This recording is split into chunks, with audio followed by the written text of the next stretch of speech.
जहागीरदार आपलं स्वागत करते। आता पाहूया बातम्या विस्ताराने। संसदेच्या पावसाळी अधिवेशनाचा दुसरा आठवडा आजपासून सुरू होतोय। लोकसभेत गेल्या आठवड्यात गदारोळामुळे कामकाजात येत असलेल्या व्यत्ययाच्या पार्श्वभूमीवर शुक्रवारी अध्यक्ष ओम बिर्ला यांनी सर्व राजकीय पक्षांच्या नेत्यांची बैठक बोलावली। त्यामध्ये सोमवारपासून कामकाज सुरळीत चालवण्यासंदर्भात सर्वांनी सहमती दर्शवली। लोकसभेत आजपासून ऑपरेशन सिंदूरवर चर्चा सुरू होणार आहे। 16 तास चालणाऱ्या या चर्चेची सुरुवात संरक्षण मंत्री राजनाथ सिंह करतील। सरकार खुल्या चर्चेसाठी तयार असल्याचं सरकारतर्फे सांगण्यात आलं आहे।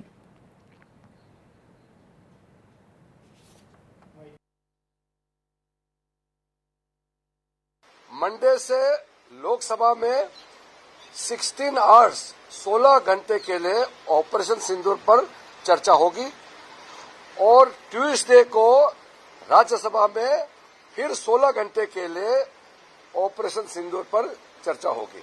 ऑपरेशन सिंदूर बहुत विशेष विषय है, देश के लिए गौरव का विषय है।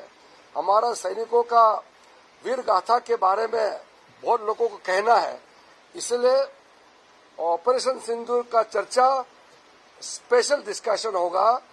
कोई स्पेसिफिक रूल्स पे नहीं, ये एक स्पेशल डिस्कशन है, इसलिए इस पे व्यापक रूप से अपना बात रखने का मौका मिलेगा।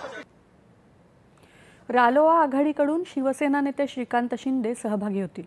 विरोधी पक्षांकडून चर्चेत सहभागी होणाऱ्यांमध्ये राहुल गांधी, अखिलेश यादव, अभिषेक बॅनर्जी, कनिमोळी यांची नावे आहेत। तसंच काँग्रेसचे गौरव गोगोई, प्रियांका गांधी, के.सी. वेणुगोपाल हे देखील सहभागी होऊ शकतात। राज्यसभेत ऑपरेशन सिंदूरवर उद्यापासून चर्चेला सुरुवात होणार आहे। भारत आणि ब्रिटन यांच्यामधल्या ऐतिहासिक मुक्त व्यापार करारामुळे